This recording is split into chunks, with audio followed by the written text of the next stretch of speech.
dalam hubungan internasional, setiap negara itu punya batas wilayahnya yang jelas. Dan dari situlah muncul hak serta kewenangan negara untuk mengatur segala sesuatu di dalam wilayahnya. Jadi, bukan cuma soal peta atau batas geografis saja, tapi juga menyangkut hukum, kedaulatan, dan kekuasaan negara. Nah, di video kali ini kita akan mulai dari pengertian wilayah negara, lalu masuk ke konsep kedaulatan wilayah, jenis-jenis wilayah negara, sampai akhirnya ke pembahasan tentang jurisdiksinya. Harapan kita setelah menonton video ini, kalian bisa lebih paham bagaimana negara itu menjalankan kekuasaannya, wilayahnya sendiri. Pertama, kita mulai dari pengertian wilayah negara. Wilayah negara itu adalah ruang tempat suatu negara menjalankan kedaulatan dan kekuasaannya. Wilayah ini mencakup daratan, lautan, dan juga udara di atasnya. Jadi, semua aktivitas yang terjadi di dalam wilayah tersebut pada dasarnya berada di bawah aturan negara yang bersangkutan. Wilayah ini penting karena menjadi salah satu unsur utama berdirinya negara. Tanpa wilayah, negara tidak bisa menjalankan pemerintahan maupun hukum secara efektif. Selanjutnya, kita masuk ke kedaulatan wilayah. Kedaulatan wilayah itu bisa dipahami sebagai kekuasaan tertinggi negara dalam batas wilayahnya. Artinya, negara punya hak penuh untuk mengatur apapun yang terjadi di dalam wilayah tersebut tanpa campur tangan negara lain. Contohnya itu seperti dalam hukum laut internasional, seperti UNCLOS pada tahun 1982, negara punya kedaulatan penuh atas laut teritorial sejauh 12 mil, laut dari garis pantai. Di situ negara bebas menegakkan hukum terhadap siapa saja, baik warga negaranya maupun orang asing. Kemudian, kita bahas wilayah sebagai unsur negara. Dalam hukum internasional, wilayah itu termasuk unsur konstitutif negara. Selain penduduk dan pemerintahan, bahkan dalam konvensi Montevideo disebutkan bahwa suatu negara harus punya wilayah yang jelas agar bisa diakui secara sah. Jadi, wilayah bukan cuma soal tempat tinggal, tapi juga jadi dasar berlakunya hukum dalam kekuasaan negara. Berikutnya, kita masuk ke jenis-jenis wilayah negara. Secara umum, wilayah negara itu dibagi menjadi tiga. Yang pertama itu ada wilayah darat, yaitu tempat tinggal penduduk dan termasuk juga tanah di bawahnya. Yang kedua itu ada wilayah laut, yang dimana meliputi laut teritorial, zona tambahan, dan zona ekonomi eksklusif. Yang ketiga ada wilayah udara, yaitu ruang udara di atas daratan dan lautan negara. Selain itu, negara juga punya hak atas dasar laut dan sumber daya alam yang ada di dalamnya. Nah, setelah memahami wilayah, kita masuk ke inti pembahasan, yaitu jurisdiksi. Jurisdiksi adalah kewenangan negara untuk membuat, menerapkan, dan menegakkan hukum. Sedangkan jurisdiksi teritorial berarti kewenangan negara terhadap semuanya yang terjadi di dalam wilayahnya. Artinya itu, siapapun yang berada di wilayah suatu negara harus tunduk pada hukum negara tersebut. Jadi, contohnya itu kalau ada turis asing melakukan pelanggaran kesalahan di Indonesia, itu akan tetap diproses menggunakan hukum Indonesia dikarenakan turis itu berada di wilayah Indonesia. Dalam jurisdiksi teritorial ada tiga bentuk kewenangan utama. Yang pertama itu ada kewenangan membuat hukum atau legislatif. Yang kedua itu ada kewenangan melaksanakan hukum atau eksekutif. Dan yang ketiga atau yang terakhir itu ada kewenangan mengadili atau yudikatif. Jadi, negara itu tidak hanya membuat aturan, tapi juga menjalankan dan mengadili pelanggarannya. Selain itu, ada dua prinsip penting dalam jurisdiksi teritorial. Yang pertama, prinsip teritorial subjektif, yang dimana negara bisa mengadili perbuatan yang dimulai di wilayahnya, walaupun akibatnya terjadi di luar negeri. Contohnya itu, jika seseorang melakukan penipuan dari Indonesia ke luar negeri, maka negara Indonesia tetap bisa mengadili karena perbuatannya dimulai di Indonesia. Yang Yang kedua itu ada prinsip teritorial objektif, yang dimana negara bisa mengadili perbuatan dari luar negeri yang dampaknya terjadi di dalam wilayahnya. Contohnya itu, kalau ada kejahatan cyber dari luar negeri tapi merugikan orang di Indonesia, maka Indonesia juga punya hak untuk mengadilinya. Ya, dan yang terakhir, kita bahas ruang lingkup jurisdiksi teritorial. Jurisdiksi ini mencakup seluruh wilayah negara, mulai dari daratan, laut teritorial, sampai udara. Dalam batas ini, negara punya kekuasaan penuh untuk menegakkan hukum. Sedangkan di luar itu, seperti di zona ekonomi eksklusif atau laut lepas, kewenangan negara tidak lagi penuh, tapi hanya terbatas pada hal-hal tertentu saja sesuai hukum internasional. Ya, sekian dari saya, Ummu Halimat Sadia. Selanjutnya akan dilanjut oleh rekan saya atas nama Fadilah Anur. Halo, saya Fadilah Anur yang akan melanjutkan sesi presentasi kelompok 5 yang sudah dilakukan oleh rekan saya bernama Ummu Halimat Sadia. Pada poin kali ini kita akan membahas dua pembahasan utama, yaitu jurisdiksi personal dan jurisdiksi universal.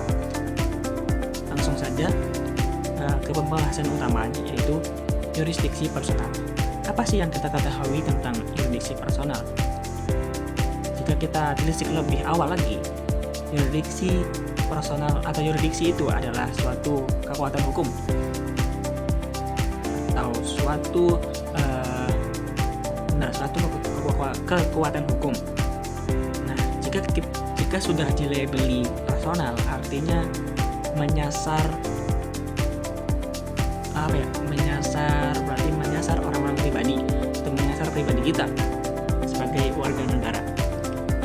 Jadi kita baca kali ini, jurisdiksi personal adalah kewenangan suatu negara yang mengambil alih untuk mengatur dan menegakkan hukum terhadap individu atau badan hukum berdasarkan hubungan personal, seperti contohnya kewarganegaraan. Tapi perlu kita ketahui terlebih dahulu bahwa kewenangan suatu negara ini untuk mengadili, selain untuk mengadili juga untuk melindungi warga negaranya. Untuk melindungi warga negaranya maksudnya. Tapi berbeda dengan jurisdiksi teritorial yang dibahas oleh rekan saya. Kalau jurisdiksi teritorial itu terbatas atau didasari oleh wilayah negaranya, sedangkan jurisdiksi personal ini mengikuti warga negaranya. Apa maksudnya ini? Nah, dengan kata lain, suatu subjek, suatu individu yang berada di luar negaranya, berada di luar negara asalnya, dapat selain untuk melindungi kejahatan untuk melindungi warga negaranya, jurisdiksi personal ini juga dapat menghukum warga negaranya. Fokus jurisdiksi ini menitik beratkan pada subjek-subjek hukum yang terlibat, dan subjek-subjek hukum yang terlibat itu wajib mengikuti peraturan atau peraturan hukum yang berada di negaranya. Jurisdiksi personal ini dibagi menjadi dua, yaitu ada jurisdiksi personal aktif dan ada jurisdiksi personal pasif. Jurisdiksi personal aktif artinya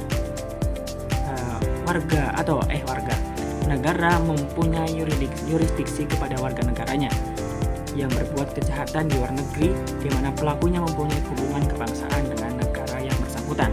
Artinya, jurisdiksi personal aktif ini, suatu negara ini memiliki kewenangan atau kekuasaan di mana ia bisa menghukum warga negaranya yang berkelakuan kejahatan atau melakukan kejahatan yang merugikan.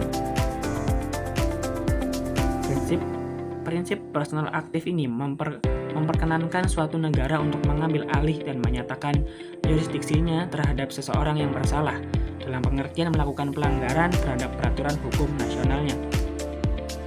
Seorang warga negara berada dimanapun dan kemanapun dia pergi, maka hukum nasionalnya akan menjadi ekor atau menjadi bayangan yang akan terus mengikutinya. Kondisi ini menunjukkan bahwa negara asal bisa menjalankan hukumnya secara nyata saat warga negaranya sudah pulang. Artinya dapat berlaku ketika warga negaranya pulang. Artinya jika warga negara tersebut melakukan kejahatan dan dia pulang ke negara asalnya, dia dapat mendapat hukuman dari negara asalnya. Namun jika negara yang ia rugikan, jika negara yang menjadi tempat singgah untuk melakukan kejahatan tersebut bisa meminta untuk dihukum di negara yang ia lakukan kejahatannya maksudnya. Lalu yang kedua ada jurisdiksi personal aktif. Prinsip ini mempunyai berdasarkan prinsip ini, setiap negara mempunyai kekuatan hukum kepada warga negaranya yang telah menjadi korban kejahatan. Berarti jurisdiksi personal pasif ini dia memiliki kewenangan untuk melindungi warga negara yang melakukan kejahatan di negara tempat ia singgah gitu. Karena jurisdiksi personal pasif merupakan suatu kekuasaan yang wajib dimiliki negara, di mana negara harus melindungi atau melayani dalam konteks hukum warga negaranya atau yang sedang bekerja di luar teritorial negara asalnya. Namun, jika prinsip ini tidak bisa berlaku jika warga negara asalnya sudah menjadi warga negara asing. Kita akan membahas selanjutnya adalah jurisdiksi universal. Prinsip pengertian dari universal berarti kan umum, berlaku untuk semua juga. Artinya dalam hukum internasional yang memberikan kewenangan kepada negaranya, suatu negara untuk mengadili pelaku kejahatan tertentu tanpa batas teritorial negara.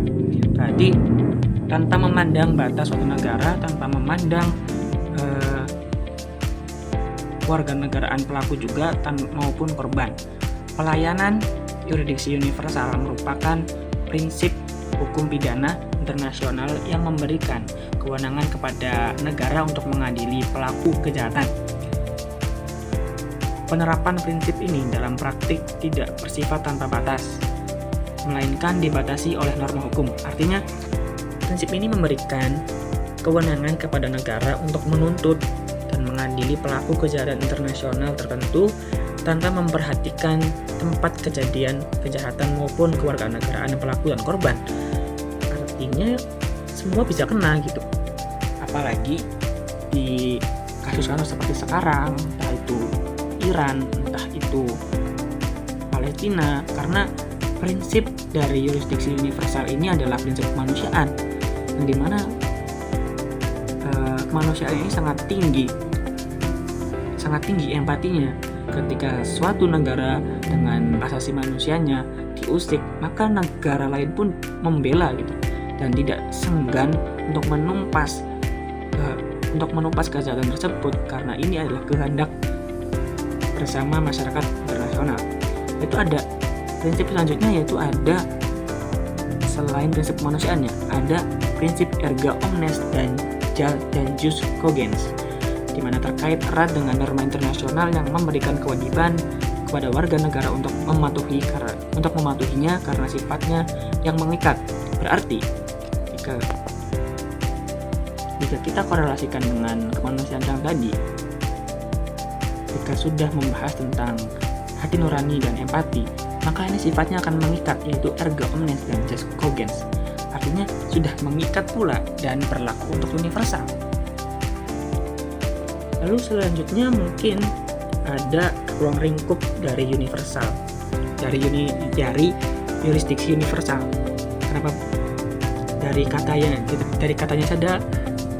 saja harusnya kita sudah tahu bahwa universal berarti ruang lingkupnya ini luas tanpa batas teritorial. Mungkin hanya itu yang bisa kami sampaikan dari kelompok 5. Kurang lebihnya mohon maaf. Wassalamualaikum warahmatullahi wabarakatuh.